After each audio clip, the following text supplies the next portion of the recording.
الحمد للہ رب العالمین والعاقبۃ للمتقین والصلاة والسلام علی رسولہ الکریم اما بعد اعوذ باللہ السمیع العلیم من الشیطان الرجیم بسم اللہ الرحمن الرحیم من عمل صالحا من ذکر او انثی وَهُوَ مُؤْمِنٌ فَلَنُحْيِيَنَّهُ حَيَاةً طَيِّبَةً قال اللہ تبارک و تعالی فی مقام آخر وَمَنْ أَعْرَضَ عَنْ ذِكْرِي فَإِنَّا لَهُ مَعِيشَةً ضَنْكًا صدق اللہ العظیم وصدق رسولہ النبی الکریم ان اللہ وملائکتہ یصلون علی النبی یا ایہا الذین آمنوا صلوا علیہ وسلموا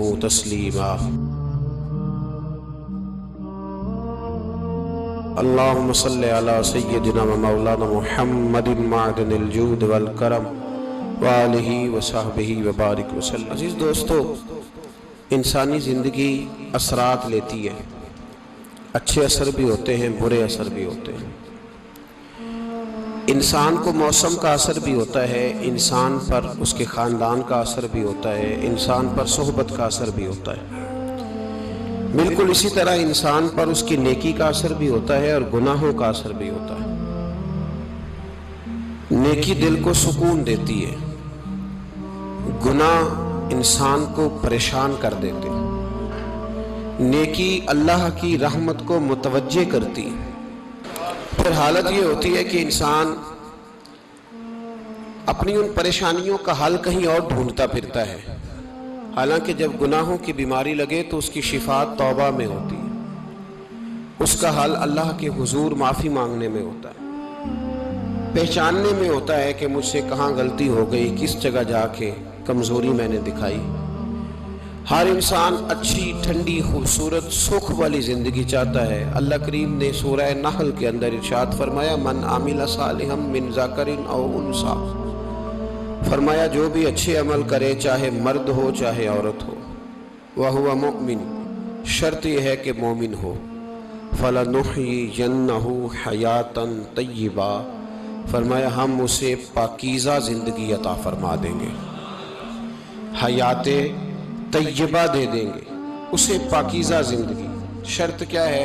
من عاملہ صالحہ، نیک عمل کرے۔ کون سے عمل کرے؟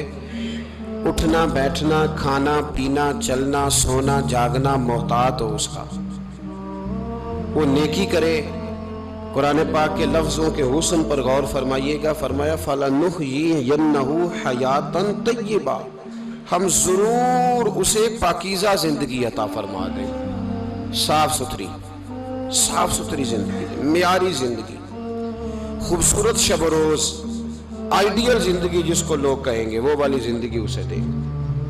اور دوسرے مقام پر سورہ طٰہٰ کی آیت نمبر 124 میں فرمایا وَمَنْ أَعْرَضَ عَنْ ذِكْرِي، جو ہمارے ذکر سے منہ پھیرے گا،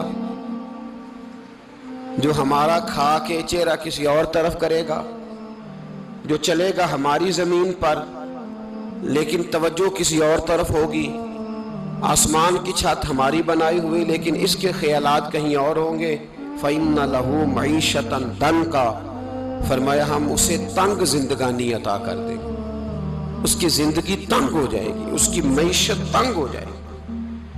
گناہ زندگی کو تنگ کر دیتے ہیں، نیکی زندگی میں آسانی پیدا کرتی ہے۔ آپ کو اگر زندگی میں سکون چاہیے ہو تو آپ کسی غریب کی خدمت کر کے دیکھیں، اللہ کتنا سکون عطا کرتا ہے۔ آپ بڑے پاورفل بھی ہیں، بڑے طاقتور بھی ہیں اور بڑے باوقار بھی ہیں، لیکن کسی کو گالی دے کے آپ کا دل کبھی ٹھنڈا نہیں ہوگا، تکلیف ہوگی، اس کے اندر آزمائش ہوگی۔ ڈاکٹر ریسرچ کرتے ہیں، ڈاکٹر وہ کہتے ہیں گناہ کرنے سے آدمی جسمانی طور پر کمزور ہوتا ہے، لیکن وہی عمل اگر وہ بطور نیکی کرتا ہے تو اللہ اس میں اسے قوت عطا فرماتا ہے، اسی عمل میں اللہ اسے قوت عطا کر دیتا ہے۔ میں صرف اشارہ دے رہا ہوں، اس بات کی تفصیل میں نہیں جانا چاہتا۔ میرے عزیز یہ یاد رکھیں کہ نیکی آپ کو سکون دے گی، نیکی آپ کو ٹھنڈا کرے گی۔ اللہ تبارک و تعالیٰ نے قوموں پہ عذاب نازل کیا، اور قرآن مجید فرقان حمید نے ان قوموں کے تذکرے بیان فرمائے۔ بھائی کس لیے بیان کیے؟ کہ ہم عبرت حاصل کریں، ہم یہ غور کر لیں کہ یہ کام ہم نے نہیں کرنا، اس کام سے ہم نے بچنا ہے، ہم نے غور کرنا ہے کہ یہ چیز ہمارے اندر۔ لوگ کہتے ہیں نہیں جی نہیں، ہم پہ یہ عذاب نہیں آئے گا، بالکل نہیں آئے گا، اس میں شک نہیں۔ پر اللہ نے بیان کس لیے کیا تھا؟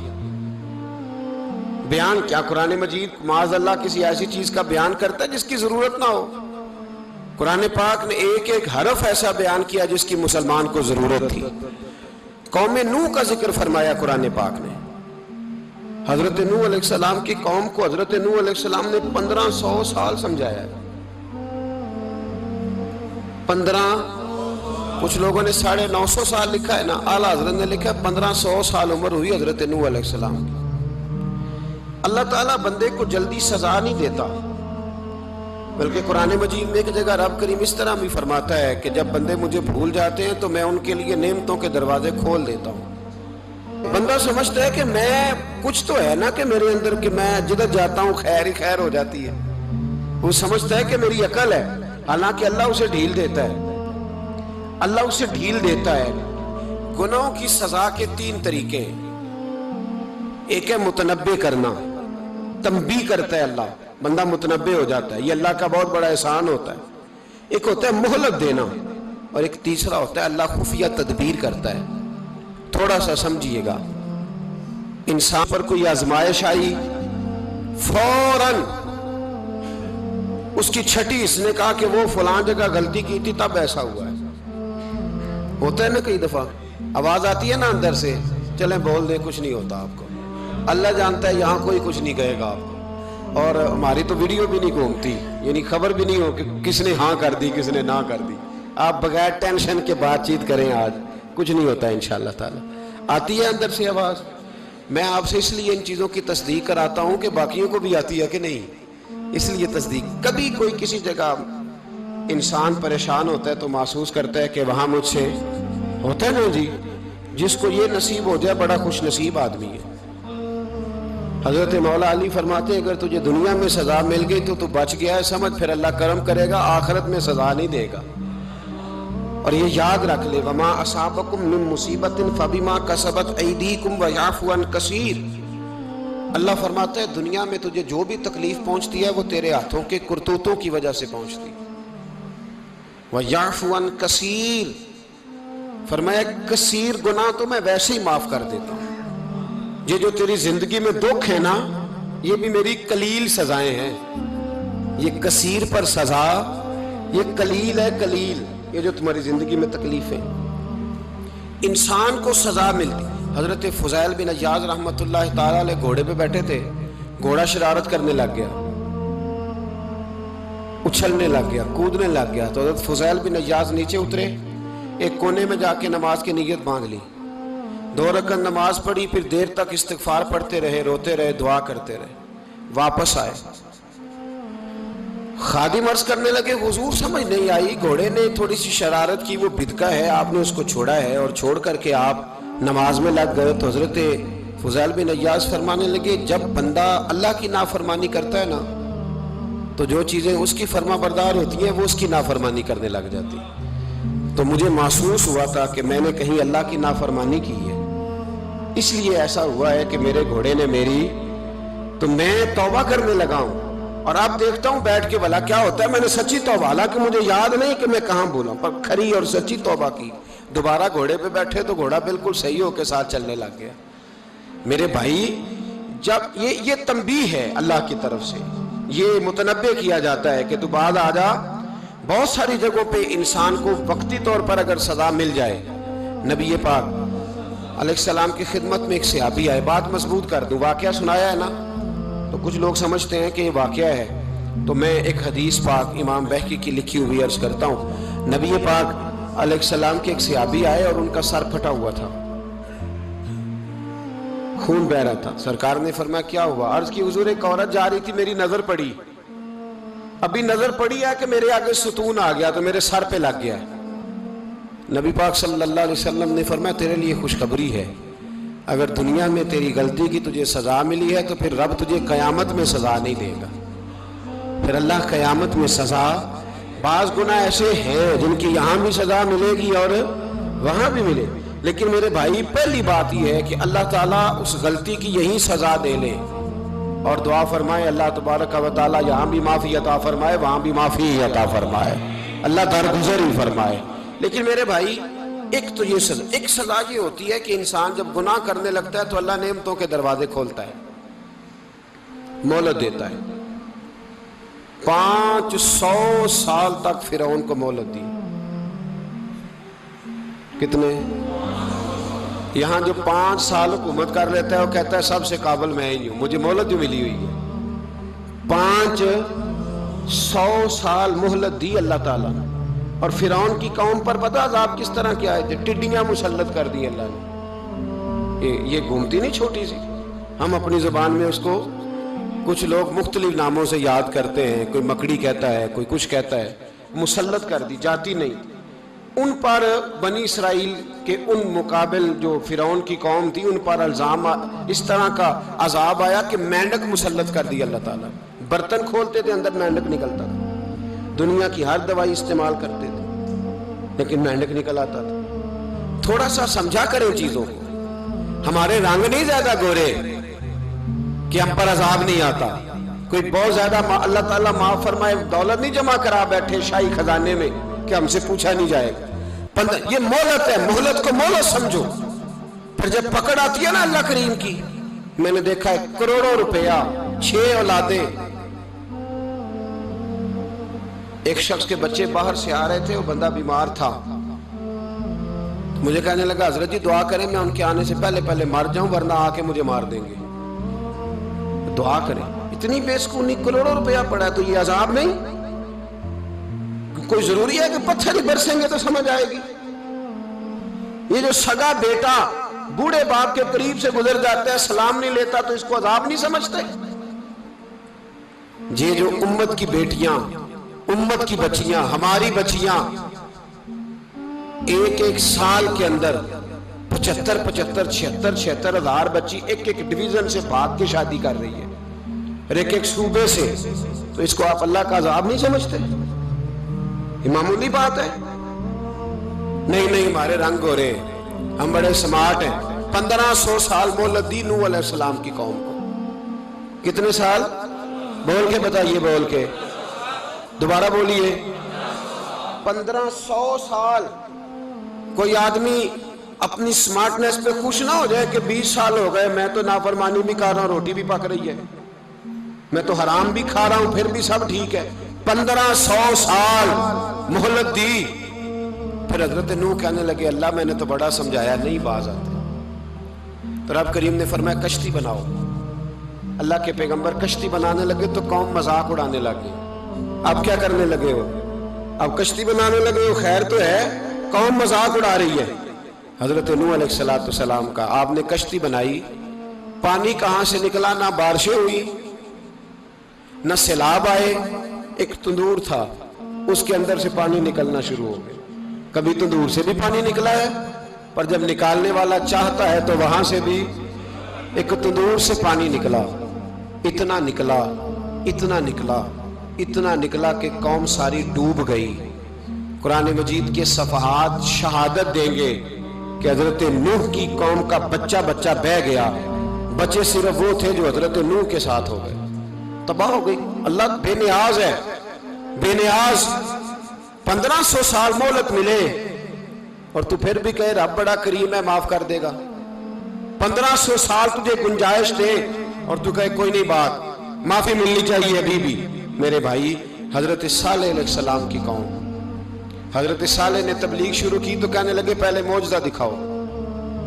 جی آج تو نہیں لوگ معجزے مانگتے، آج بھی لوگ کرامتے اور معجزے.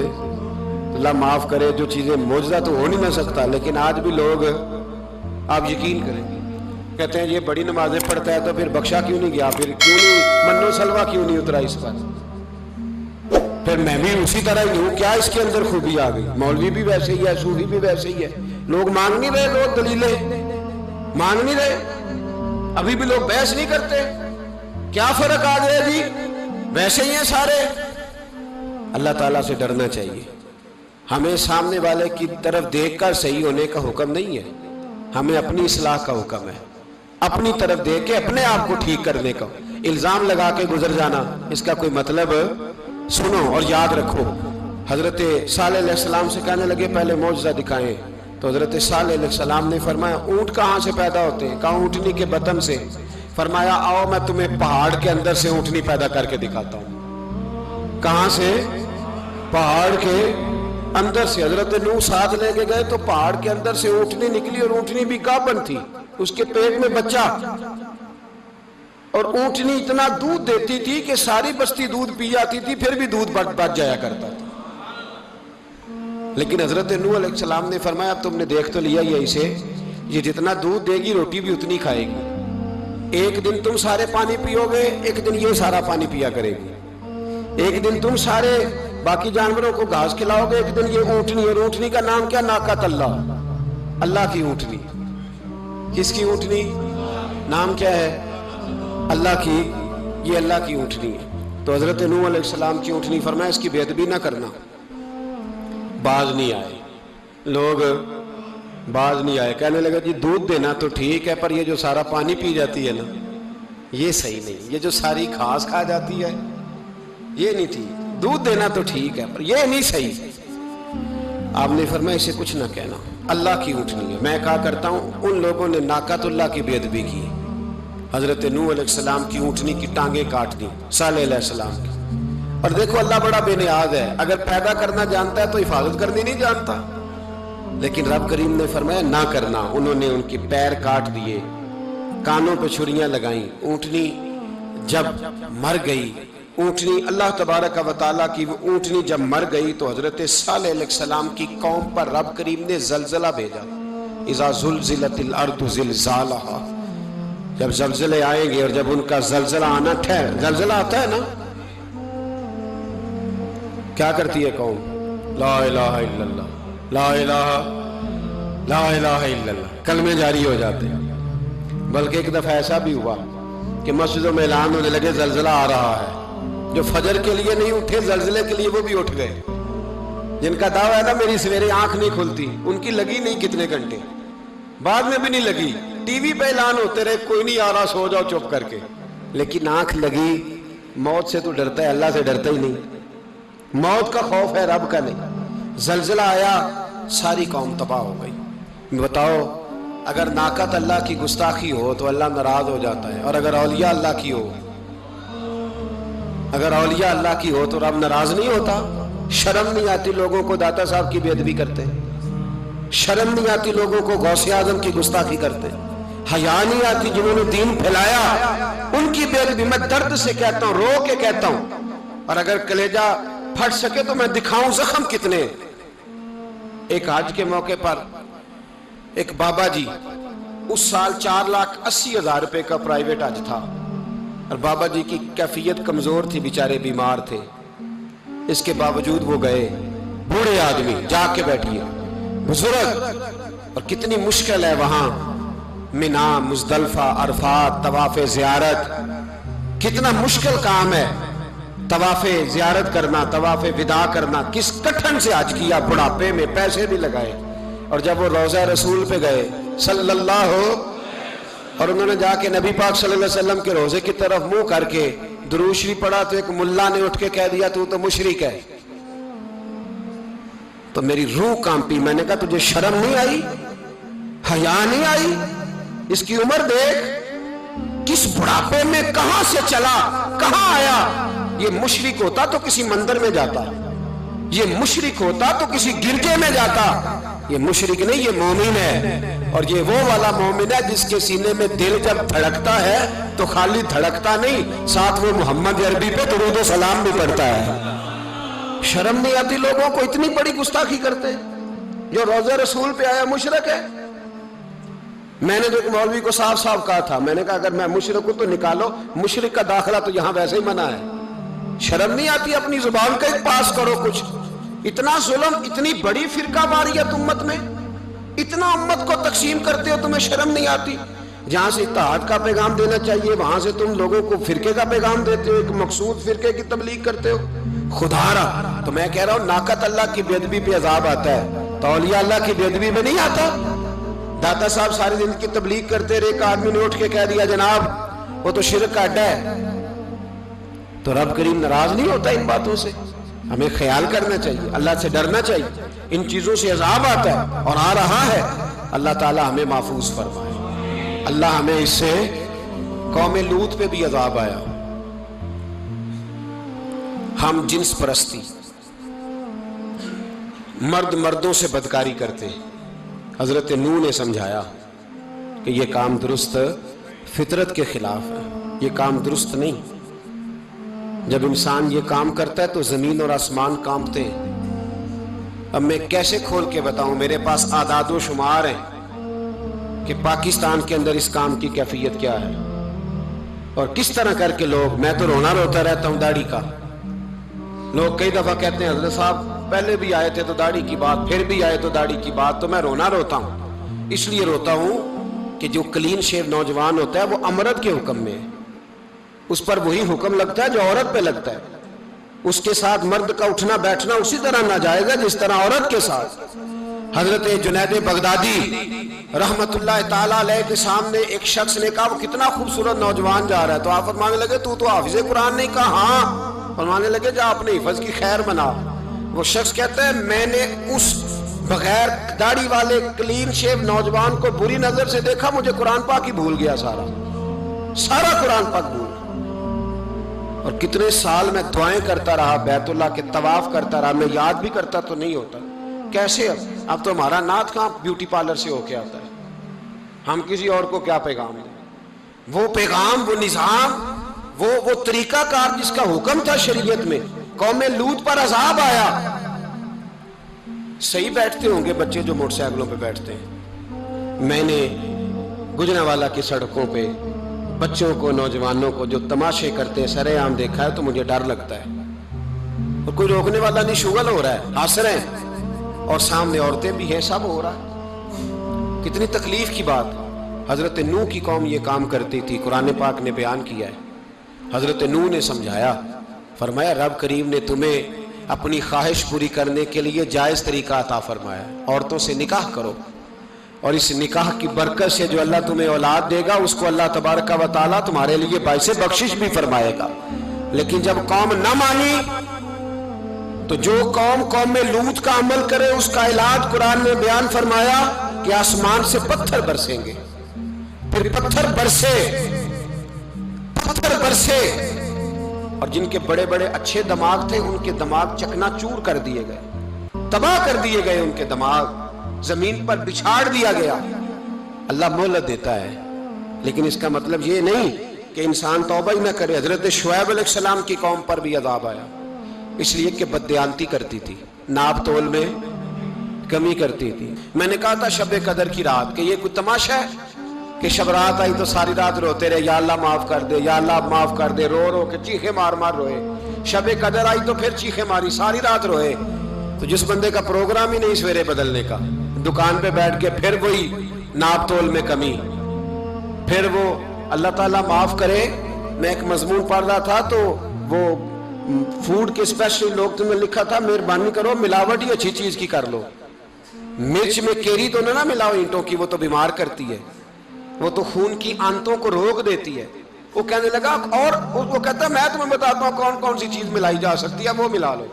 خدا را اس قوم پہ رحم کرو، مہربانی. ایک دوست ہے ہمارے، میں وزیر آباد میں ان کے گھر بیٹھا تھا تو ایک میڈیکل، میرا کسی شخص پہ اعتراض کرنے کا میں مجموعی بات کرتا ہوں. میں ایسے ڈاکٹروں کو جانتا ہوں جو اللہ تعالیٰ فضل کرے سچ مچ کے نیک ہیں، اچھے لوگ. تو بچے کا میڈیکل سٹور ہے تو والد بیمار ہو گیا تو کہتا ہے ابا جی ڈاکٹر صاحب نے کہا آپ کو ڈریپ لگنی ہے. تو سگے باپ کو ڈریپ لگانے لگا تو باپ کیا کہتا ہے پتر تیری مہربانی مینوں کوئی اصلی لائی، وہ نہ لائی جڑی لوکاں نوں لانا ہے. اب وہ پیار سے سنا رہا ہے بات. میں نے اسے کہا کہ یہ تو ڈوب مرنے کا مقام ہے نا، ڈوب مرنے کا مقام، کہ جس ملک کے اندر دوائی بھی صحیح نہ بکے، اصلی نہ ملے دوائی بھی، اور پھر وہ قوم کہے کہ ہم نے تو پورے روزے رکھے. ہم نے تو بڑا صدقہ اور خیرات کیا، دوائی بھی اصل نہ ملے۔ جناب شعیب علیہ السلام کی قوم ناپ تول میں کمی کرتی تھی، تو اللہ تبارک و تعالیٰ نے ان پر بتا عذاب کس طرح کا بھیجا، شدید گرمی ہوئی۔ اللہ ہمیں محفوظ فرمائے، سارے آمین کہہ دیا۔ دیکھیں کتنا اچھا موسم کر دیا رب کریم، اللہ ہمیں محفوظ فرمائے، اللہ رحمت فرمائے۔ شدید گرمی کی لہر آئی، باہر اتنی گرمی ہوئی کہ لوگ اپنے گھروں میں گھس گئے۔ جس طرح سورج کی شعاعیں گھروں کے اندر داخل ہو جاتی ہے، اس طرح گرمی کی لہر اندر داخل ہوئی۔ اور جس طرح کسی کو آگ لگ جائے تو وہ آدمی اچھلتا کودتا ہے نا، اس طرح یہ لوگ اچھلنے لگے اور اچھل کود کے مر گئے۔ جرم کیا تھا؟ ناپ تول میں کمی کرتے۔ حضرت داؤد کی قوم بھی تباہ ہوئی۔ جرم کیا تھا؟ ہفتے والے دن مچھلیاں نہیں پکڑنی تو یہ پکڑتے تھے۔ حکم ہے نا مسلمان کو نماز کے ٹائم کوئی اور کام نہیں کرنا، نماز پڑھنی ہے۔ میرا خیال ہے مسلمان تو فٹافٹ آ جاتے ہیں، سارے ہی پہنچ جاتے ہیں نا مسجدوں میں۔ ہلکا ہلکا بول رہے ہیں آپ، کیوں نہیں پہنچتے؟ اگر حضرت سیدنا، اور پتہ انہیں سزا کیا ملی؟ اللہ نے فرمایا اس ٹائم عبادت کرنی ہے، کام نہیں کرنا، وقت نہیں ہے کام کا۔ انہوں نے مچھلیاں پکڑی، 12,000 لوگ تھے۔ پتہ ہے مالک نے سزا کیا دی؟ بندر بنا دیا اللہ کریم۔ قرآن مجید کا پہلا سپارہ پڑھے، فَجَعَلْنَاهَا نَكَالًا لِمَا بَيْنَ يَدَيْهَا وَمَا خَلْفَهَا۔ اللہ فرماتے ہیں پچھلوں کے لیے بھی عبرت بنا دیا، بعد والوں کے لیے بھی عبرت، نشان عبرت بنا دیا۔ بندر بن گئے، اور جو ان کے دوست جو بچ گئے تھے ان کے پیر چومتے تھے، روتے تھے۔ 3 دن بندر بن کے زندہ رہے، پھر اللہ نے سب کو اجتماعی موت دے دی۔ تو اگر مسلمان سے اللہ کہے کہ نماز کے ٹائم کاروبار نہیں، جمعے کے ٹائم کاروبار، تو مسلمان کہتا ہے نہیں مجھے مہلت ملی ہوئی ہے۔ یہ تو اس وقت پتہ چلتا ہے نا جب بچے ڈیوٹی لگاتے، ہاں ہاں ہاں عذاب آتا ہے، اس وقت پتہ چلتا ہے۔ میں نے دیکھا یہ منظر، اس وقت پتہ چلتا ہے جب بچے کسی ملازم 6,000 کی ڈیوٹی لگاتے، کہتے ہیں ابے کا دھیان رکھنا، ہم دکان پہ بیٹھنے لگے۔ پھر اسے سمجھ آتی ہے اگر میں نماز کے ٹائم مسجد میں ہوتا تو آج میری اولاد میری خدمت پہ ہوتی۔ میں نماز کے ٹائم مسجد نہیں گیا تو بچوں نے 6,000 کا ملازم بٹھایا ہے، ابا جی کا خیال رکھ، ایک نرس بلائی ہے تو خیال رکھ۔ کدھر ہوتے ہیں مسلمان نماز کے ٹائم؟ ایک عیسائی نے اعتراض کیا ہے، سنیں، وہ کہتا ہے مجھے لگتا ہے مسلمانوں کے 3 خدا ہیں۔ مسلمان اڑ گیا، کہنے لگا نہیں ہمارا تو ایک ہے، کہا نہیں 3 ہے، معاذ اللہ استغفر اللہ، ہمارا ایک ہے۔ کہنے لگا نہیں میں ثابت کرتا ہوں، ایک تمہارا خدا 5 نمازوں کا ہے، ایک رمضان کا ہے، ایک عید کا ہے۔ لگتا ہے معاذ اللہ عید والا زیادہ تگڑا ہے، تم زیادہ آتے ہو، رمضان والا لگتا ہے اس سے کچھ کمزور ہے، تم تھوڑے آتے ہو، اور 5 نمازوں والا شاید سب سے کمزور ہے۔ بات عقل کی ہے کہ نہیں؟ اس نے اعتراض ٹھیک کیا، تو مسلمان کو چاہیے نا خیال کرے۔ ایک یہودی نے لکھا تھا، اس نے کہا تھا جس دن مسلمانوں کی تعداد فجر کی نماز میں اتنی ہو گئی جس دن جتنی جمعے میں ہوتی ہے، اس دن نہ کوئی یہودی سازش کرے گا نہ کوئی عیسائی تلوار نکالے گا۔ شرط یہ ہے کہ یہ اسی طرح فجر پڑھنے آئیں جس طرح جمعہ پڑھنے آتے ہیں، تو پھر کوئی شخص بھی ان کو کسی جگہ شکست دے سکتا تو ہمارے گناہ ہمیں پریشان کرتے۔ یہ جتنی آزمائشیں ہیں ان کے پس منظر میں گناہ ہیں۔ ہماری زندگی کے اندر جتنی تکلیفیں، ہماری پریشانیوں کا سبب ہم خود ہیں۔ بہت ساری جگہوں پہ ہم غلطی کرتے ہیں، اس کی ہمیں سزا ملتی، غلطی کی سزا۔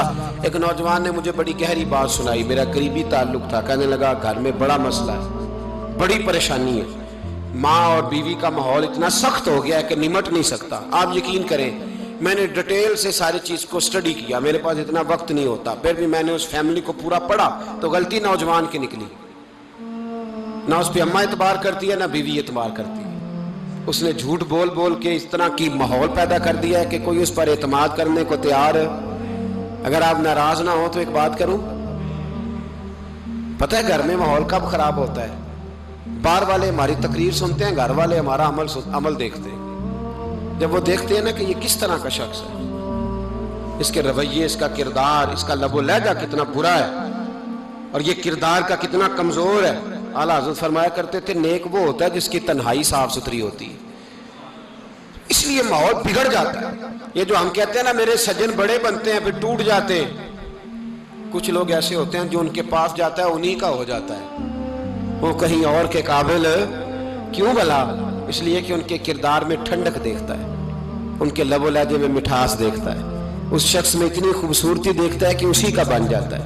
حضرت ابراہیم بن ادم کے پاس ایک نوجوان آیا، کہنے لگا میں گناہ کرنا چاہتا ہوں۔ فرمانے لگے بالکل کر، اللہ کا دیا ہوا رزق کھانا چھوڑ دے اور گناہ کر۔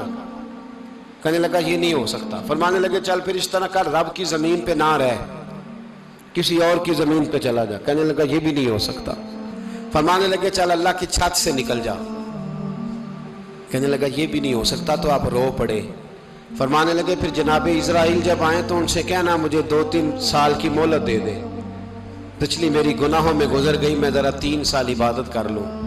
تو وہ شخص بھی رونے لگا، کہنے لگا حضور وہ مہلت نہیں دیتے، وہ جب لینے آتے ہیں تو پھر لے کے اللہ تعالیٰ نے جب انسان بنانا چاہا نا تو جناب جبریل کو کہا مٹی لے کے آ زمین سے۔ حضرت جبریل نے مٹی پہ ہاتھ ڈالا تو باقی کی مٹی رونے لگ گئی، اسے جدا نہ کر۔ تو جناب جبریل چھوڑ کے چلے گئے۔ حضرت میکائیل کو بھیجا، مٹی لا، مٹی پہ ہاتھ ڈالا تو باقی کی مٹی رونے لگ گئی، چھوڑ کے چلے گئے۔ جناب اسرائیل کو بھیجا، مٹی پہ ہاتھ ڈالا تو باقی کی رونے لگ گئی، چھوڑ کے نہ جاؤ۔ تو حضرت اسرائیل فرمانے لگے تیرا رونا دیکھو کہ رب کا حکم دیکھو۔ وہ لے گئے، جب پیش کی تو رب کریم نے فرمایا اسرائیل جان نکالنے کی ڈیوٹی بھی تیری، تو مٹی کو لے آنا، باقی مٹی روتی بھی رہے تو روتی رہے، جب میرا فیصلہ آ جائے تو پھر اس میں کوئی گنجائش، ہم کھاتے بھی اللہ کا ہیں، نافرمانی بھی اس کی کرتے ہیں، زمین پہ بھی اس کی چلتے ہیں، نافرمانی بھی اس کی کرتے ہیں، حکم کسی اور کا مانتے، چھت پہ رب کریم کی رہتے، اس طرح نظام نہیں چلتا۔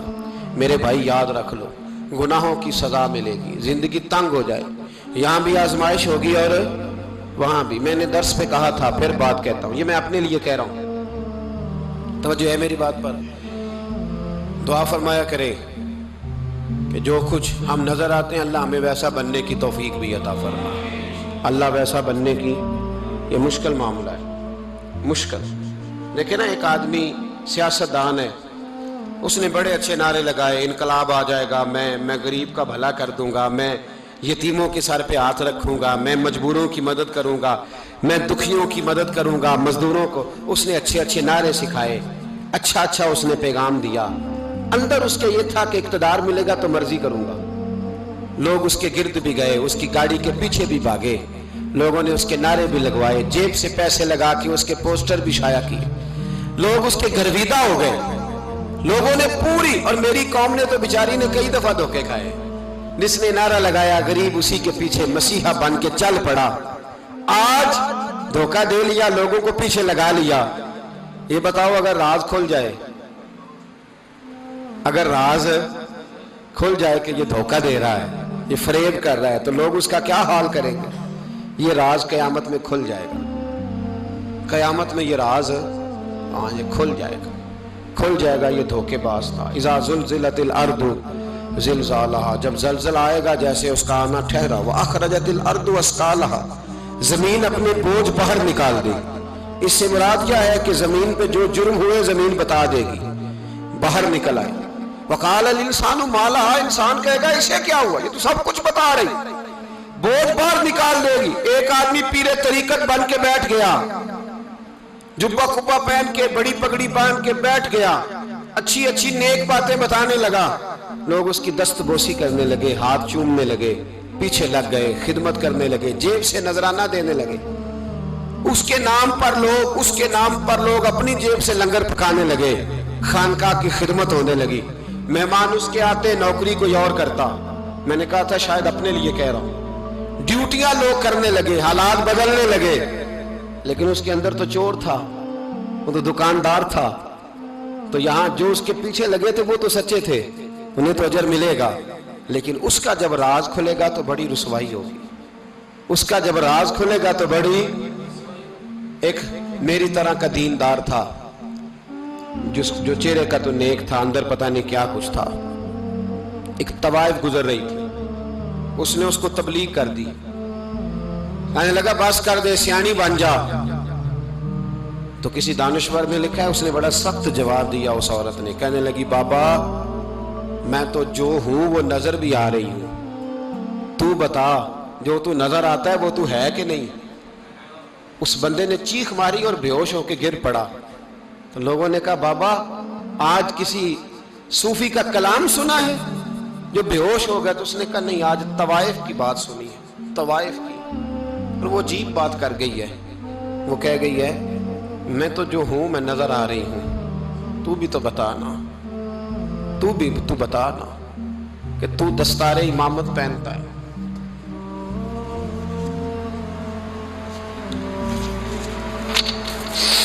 تو بتا تو جو کہلاتا ہے تو وہ ہے کہ نہیں؟ یہ وقال الانسان ما لہا، یہ راز قیامت میں کھلے گا۔ ہم جو کچھ بتا رہے ہیں نا اپنی زبانوں سے، ہمیں اپنے گناہوں کا احساس ہونا چاہیے۔ ایسا نہ ہو کہ جب سزا ملے تو پھر اس طرح کی ملے کہ دوبارہ کسی کو کوئی منہ دکھانے کے قابل نہ رہے۔ میرے بھائی یاد رکھیں اور سمجھیں، گناہ انسان کی زندگی کو تنگ کرتے ہیں۔ میرے نبی پاک علیہ السلام نے فرمایا جب تو جھوٹ بولتا ہے تو تیرے فرشتے کرامن کاتبین سائڈ پہ ہو کے کھڑے ہو جاتے ہیں، جب تو زنا کرتا ہے تو تیرے اندر سے ایمان نکل جاتا ہے۔ اور نبی پاک علیہ السلام نے فرمایا جب میری قوم میں ناانصافی عام ہو جائے گی تو قتل بھی عام ہو جائے گا۔ اور سن لو لکھ لینا یہ حدیث دل کی تختی پر، نبی پاک علیہ السلام نے فرمایا جب میری قوم میں بے حیائی اور بدکاری عام ہو جائے گی تو دو سزائیں اللہ دے گا۔ ایک تو جوان موتیں آئیں گی، جوان بچے کچھ بھی نہیں دیکھا چلے گئے، اور دوسری سزا اللہ یہ دے گا کہ ایسی بیماریاں آئیں گی جن کا علاج نہیں ملے گا، ایسے امراض پھوٹ پڑیں گے۔ اگرچہ میں آپ کو ایسی تقریر بھی سنا سکتا تھا جس پہ آپ بہت زیادہ محظوظ ہوتے، پر میں نے اس جمعے میں ایسا موضوع چنا ہے جس کا ہمیں خاص ضرورت ہے۔ بھائی دیکھیں تو صحیح کہیں ایسا تو نہیں کہ ہم ان عیبوں میں مبتلا ہیں۔ میرے نبی کریم علیہ السلام نے فرمایا جب تم نیکی کا حکم دینا اور برائی سے منع کرنا چھوڑ دو گے پھر اللہ تم پر ظالم حکمران مسلط کرے گا۔ اور اگلے لفظ اس سے بھی زیادہ سخت ہیں، محبوب فرمانے لگے پھر تمہاری نیک لوگ دعائیں بھی کریں گے تو اللہ وقتی طور پر ان کی دعاؤں کو بھی قبول نہیں فرمائے گا، اس لیے کہ تم لوگوں نے نیکی کا حکم دینا اور بھلائی سے روکنا چھوڑ دیا۔ عزیزو یاد رکھو جب گناہ عام ہوتے تو پھر حالات بدلتے اور لوگوں کو سزا ملتی ہے ان کے گناہوں کی، بلکہ یہاں تک لکھا ہے کہ نیت خراب ہو تو سزا شروع ہو جاتی ہے۔ کیا خراب ہو؟ بولیے گا۔ نیت بھی خراب ہو تو سزا۔ حضرت رومی کہتے ہیں کہ ایک بادشاہ کو پتہ چل گیا کہ ایک آدمی نے بڑا اچھا باغ لگایا ہے، خوبصورت باغ ہے، مالٹے کا کنوں کا باغ بڑا پیارا۔ بادشاہ نے کہا ذرا جا کے دیکھتا ہوں۔ بادشاہ سلامت باغ دیکھنے آئے تو اب وہ مزدور آدمی تھا، عام آدمی تھا جس نے باغ لگایا، کسان تھا، اس کو کہا کہ چند کنوں توڑ کے لایا تو بڑے پیارے لگے۔ ایک دو اور لایا، کھائے، بڑے میٹھے، بڑے پیارے، بڑے توانا، بڑا مزہ آیا۔ تو بادشاہ کے دل میں خیال آیا کہ اس پہ قبضہ نہ کر لوں باغ پہ۔ ہمارے یہاں نا کرائے پہ دکان دیتا نا مالک، تو جب کسی غریب کی چل جاتی ہے کہتا ہے تو خالی کر، میں نے خود ڈال لی ہے۔ چل گئی نا اس کی، حالانکہ رزق اپنے اپنے نصیب کا ہے، رزق اپنے اپنے نصیب کا ہے، جس کو اللہ تعالیٰ چاہتا ہے عطا کرتا ہے۔ تو اس کو کہا کہ اور توڑ کے لا، اور دل میں خیال ہے کہ یار اتنا اچھا باغ ہے قبضہ کر لیتے ہیں، ہماری حکومتیں قبضہ کر لیتی ہیں کہ کوئی چیز اچھی لگ جائے تو۔ اب وہ کسان 2-3 کنوں توڑ کے لایا، اس نے کھائے تو کھٹے نکلے، ترش تھے۔ کہنے لگا تجھے کیا ہو گیا ہے؟ تو بندہ بڑا صاحب دل تھا، کہنے لگا میں تو ٹھیک ہوں، آپ اپنی نیت سے پوچھیں کہیں خراب تو نہیں ہو گئی۔ تو کنوں میں بھی اس کا اثر آ گیا ہے، اپنی نیتیں بگڑ جائیں نا، نیتیں۔ اب ایک بات کہنے لگا ہوں، غور سے سننا، جب تک دو بھائی اکٹھے کاروبار کرتے ہیں نیت ہوتی ہے کہ ہمارا گھر چلے گا، تب تک اللہ برکت دیتا ہے۔ اور جب اپنی اپنی جیبیں سمیٹنے لگ جاتے ہیں نا کہ یہ میرا 5000 ہے، آج میں گیا تھا اگرائی کرنے، یہ میرا 10,000 ہے، آج میں نے محنت زیادہ کی، جب وہ ٹٹولنے لگتے ہیں پھر اس دکان سے بھی برکت اٹھ جاتی ہے، پھر وہاں سے بھی برکت چلی جاتی ہے۔ فَإِنَّ لَهُ مَعِيشَةً ضَنْكَ، فرمایا جب تو میں منہ پھیر لیتا ہے پھر تیری زندگی اللہ تنگ کر دیتا، پھر وہاں سے بھی برکت، خوبصورتی، اثر اٹھ جاتا ہے۔ ایک سنار نے گلی میں ایک یتیم چھوٹے سے بچے کو گھومتے دیکھا تو سنار بے اولاد تھا، بچے کو اٹھا کے گھر لے آیا، 18 سال اس بچے کی پرورش کی، اس کو پالا پوسا، جوان کیا۔ سنار کے پاس وہ دکان پہ چلا جاتا، وہ کئی دفعہ دکان پہ رہتا، کئی دفعہ گھر میں رہتا۔ ایک دفعہ وہ دکان پہ تھا، بچہ گھر تھا، 18 سال کا جوان، اس کی بیوی اکیلی تھی۔ وہ جس نے ماں بن کے پالا تھا اس نے اسی پہ حملہ کر دیا، اس کا بازو بری نیت سے تھاما، بیوی چیخی۔ تھوڑی دیر گزری تو وہ نوجوان پیروں میں بیٹھ گیا، کہنے لگا اماں پتہ نہیں مجھے کیا ہوا۔ شام کو سنار آیا، بیوی چیخنے لگی، چلانے لگی، کہنے لگی آج عجیب بات ہوئی، جس کو میں نے جگر کا خون دے دے کے پالا اسی نے گندی نظر ڈالی۔ سنار محو حیرت ہے، بیوی کا خیال تھا کہ لاٹھ اٹھائے گا، ڈنڈا اٹھائے گا، نوجوان کو مارے گا، لیکن وہ رونے لگ گیا۔ اس نے کہا آج اس نے میرا بازو تھاما ہے، جانے کیا کیا ہے؟ پریشان ہونے لگ گیا، سجدے میں گر گیا، کہا تو بتاتا کیوں نہیں؟ تو وہ سنار کہنے لگا اس کی غلطی نہیں، 18 سال کے بعد آج مجھ پر بھی شیطان سوار ہوا تھا۔ ایک عورت آئی تھی، وہ اپنے بازوؤں میں چوڑیاں پہننا چاہتی تھی تو میں نے بھی گندی نظر سے ہاتھ ڈالا تھا، رب کریم نے مجھے فوراً اس کی سزا دی۔ جن کے گھروں میں بیٹیاں ہوتی ہیں ان کی نظریں گندی نہیں ہوتی، جو بیٹیوں کے باپ ہوتے ہیں، جو بہنوں کے بھائی ہوتے ہیں، ان کی نظریں گندی۔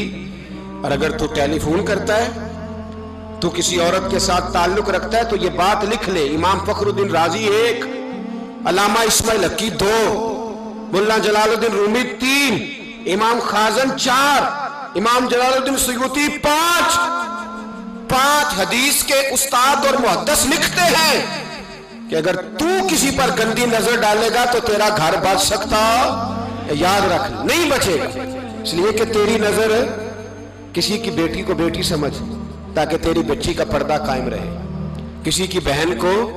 یہ کیا بات ہوئی کہ تو جتنا مرضی گند معاشرے میں پھیلاتا رہے تیرا گھر بچا رہے؟ یہ کیسے ہو سکتا ہے؟ فَإِنَّ لَهُ مَعِيشَةً ضَنْكَ، اللہ فرماتے ہیں زندگی تنگ ہو جائے گی تیرے لیے مشکل، تو ڈھونڈتا پھرے گا کہ میں مرنے کو جگہ تلاش کروں۔ سچی توبہ کرے، کھری توبہ کرے۔ یہ گناہ انسان کو مجبور کر دیتے ہیں۔ حضرت عبداللہ بن مبارک رحمت اللہ تعالیٰ علیہ، ان کے سینکڑوں شاگرد تھے، ایک شاگرد کے انتقال کا وقت آیا تو گھر گئے ملنے۔ آپ کہتے ہیں میں نے زور لگا لیا پر اس کی زبان پر کلمہ جاری نہیں ہوا۔ میں اسے کہتا کلمہ پڑھ پر اس کی زبان پر جاری۔ اللہ اکبر، بہت بڑی نعمت ہے، دعا فرمائیں اللہ ایمان کی موت عطا فرمائے، ایمان کی موت دے اللہ کریم، ایمان کی موت دے۔ ایسے بھی لوگ دیکھے ہیں، مسجد نبوی ہے، رسول اللہ کا شہر ہے، سر سجدے میں ہے، روح پرواز کر گئی، روح پر کتنا نصیبوں والا ہے، کتنا نصیبوں والا ہے کہ مسجد نبوی میں سر سجدے میں رکھا ہے اور اللہ تبارک و تعالیٰ نے محبوب کے قدموں میں موت عطا فرمائی۔ تو حضرت عبداللہ بن مبارک کہتے ہیں میں نے اس کو کہا کلمہ پڑھ تو اس کی زبان پہ جاری نہیں ہوتا۔ میں بار بار کہتا تو وہ منت کرتا، کہتا حضور میں کوشش کرتا ہوں جاری نہیں ہوتا۔ فرماتے میں پریشان ہو کے اٹھا، ابھی میں دروازے پہ پہنچا تھا اس نے چیخ ماری اور روح پرواز کر گئی، بچے رونے لگے، بیوی رونے لگی۔ تو میں نے اس کی بیوی سے کہا کہ یہ جرم کیا کرتا تھا، اتنا بڑا پاپی پہ کلمہ جاری نہیں ہوا؟ اس کی زوجہ کہنے لگی حضرت جی 2 گناہ تھے اس کے، ایک تو یہ شراب کا عادی تھا، روکتی تھی باز نہیں آتا تھا، اور دوسری بات یہ کہ یہ اپنی اماں کا نافرمان تھا، وہ 2 گلیاں چھوڑ کے رہتی ہے، یہ کبھی ملنے نہیں گیا تھا، اس بوڑھی کا کلیجہ اس کی طرف سے بڑی تکلیف میں تھا۔ تو حضرت عبداللہ بن مبارک کہنے لگے جا تو بھی دعا کر اور اس کی ماں کو بھی کہہ دعا کرے کہ یہاں تو یہ کلمہ نہیں اسے نصیب ہوا، اللہ کرے اللہ آخرت کی منزلیں اس کی بہتر فرما دے۔ میرے بھائی ایسے گناہ، حضرت مالک بن دینار نے توبہ کی انہوں نے، کس طرح؟ فرماتے میں نشے کا عادی تھا، کسی نے مجھے کہا کہ بطور دوائی شراب پی لو تو میں نے پی لی، نشے کا عادی تھا، شراب پیتا تھا۔ اللہ تعالیٰ نے بڑی منتوں اور کوششوں کے بعد، منتوں کے بعد ایک بیٹی عطا فرمائی، وہ بھی 2.5-3 سال کی ہوئی تو پردہ کر گئی۔ کہتے میں اس کی قبر پہ بیٹھ کے گھنٹوں روتا، شراب کا عادی تھا۔ ایک دن سویا تو خواب دیکھتا ہوں کہ میرے پیچھے ایک بڑا سانپ لگ گیا ہے، اور سانپ جب منہ کھولتا ہے تو انگارہ نکلتا ہے۔ میں پھر دعا کرتا ہوں اللہ ہمیں معاف فرمائے، اللہ ہم سے درگزر۔ میں کچھ قبرستانوں میں جاتا ہوں تو میں وہاں سانپ بچھو پھرتے ہوئے دیکھتا ہوں، تو ڈر آتا ہے کہ ہم یہاں آنے والے ہیں۔ یہ لوگ کہہ رہے ہیں کہ تمہاری تیاری ہے، کسی وقت بھی اعلان ہو جائے گا کہ چلو بھائی چلو، فلاں صاحب کا جنازہ ہے، اٹھو۔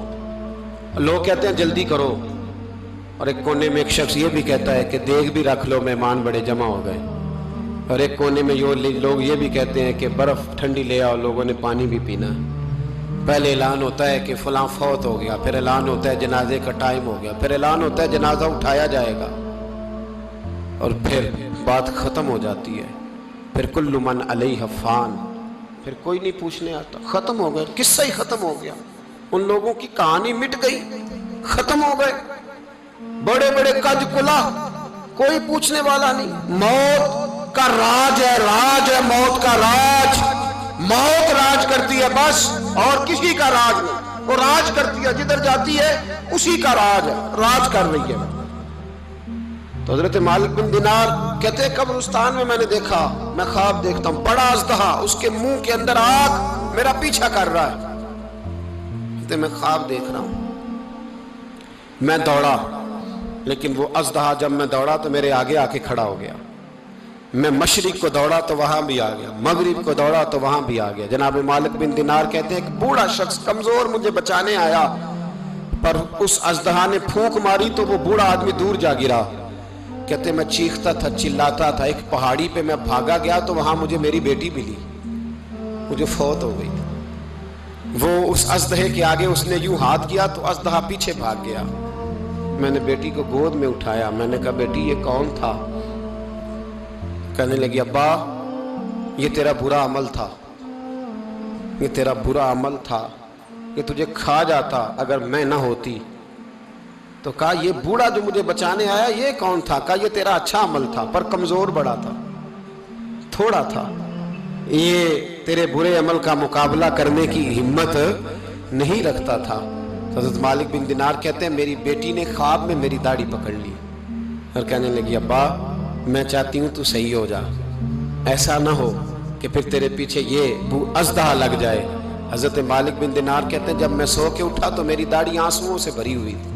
پھر اس کے بعد میں نے توبہ کی، اس طرح کی توبہ کی کہ پھر میں نے کوشش کی کہ دوبارہ میں اپنے رب کی نافرمانی نہ کروں۔ حضرت عبداللہ ابن عباس فرماتے تھے جو دنیا میں ہنس ہنس کے گناہ کرتے ہیں نا، ہنس ہنس کے جھوٹ ہنس ہنس کے بولتے ہیں، ہنس ہنس کے لوگوں کی غیبت کرتے ہیں، فرمایا یہ جو تمہیں ہنس ہنس کے گناہ کرتے نظر آتے ہیں ان کا رونا قیامت میں دیکھا نہیں جائے گا، ان کے آنسو قیامت میں دیکھے نہیں جائے۔ جو ہنس ہنس کے گناہ کرتے یہ روئیں گے، فَلْيَضْحَكُوا قَلِيلًا وَلْيَبْكُوا كَثِيرًا، رب فرماتا ہے زیادہ رویا کرو کم ہنسا کرو۔ نبی پاک علیہ السلام روتے تو صحابہ کہتے حضور آپ اتنا کیوں روتے ہیں؟ تو محبوب فرماتے جو میں جانتا ہوں وہ تم نہیں جانتے۔ بھائیو قبروں میں اکیلے جانا ہے، کبھی غور کرنا، اکیلے کوئی بندہ ساتھ حساب دینے نہیں جائے گا۔ اماں بڑا پیار کرتی ہے لیکن قبر میں کبھی کوئی ماں بھی ساتھ دفن نہیں ہوتی، اپنا اپنا حساب دینا مشکل وقت ہے، حساب کر لینا چاہیے، تیاری کر کے رکھنی چاہیے۔ گناہ اگر یہاں ہماری زندگی کو تنگ کریں گے تو وہاں بھی ہمارے لیے مشکلات پیدا کریں۔ نبی کریم علیہ السلام نے فرمایا ہے کہ اللہ بڑا مہربان ہے، اللہ بڑا کریم ہے، اللہ بڑا ستار ہے، اور یاد رکھو جب کوئی اس کی ریٹ کو چیلنج کرے، جب کوئی اس کے قانون کو توڑے، جب کوئی اللہ کی اعلانیہ نافرمانی کرے، پھر رب کریم کی غیرت کو، اس کے عدل کو جوش آتا ہے، توبہ کرے سچی، مسجد کی حاضری دیں پابندی کے ساتھ۔ میری آپ سے ہمیشہ یہ گزارش رہتی ہے کہ مسجد کی حاضری پابندی سے دیں۔ میں اپیل کرتا ہوں داڑھی رکھ لیں، یہ میرے نبی کا طریقہ ہے صلی اللہ تعالی علیہ۔ واپس آ جائیں، ہماری بقا نہ ہمارے دین میں ہے، کوئی نہیں ہمیں رکھے گا، کوئی نہیں رکھے گا، کوئی نہیں۔ میرا ایک دوست رات بتا رہا تھا کہ سعودی عرب میں ایک شخص نے 30 سال محنت کی، تو جب وہ مرا ہے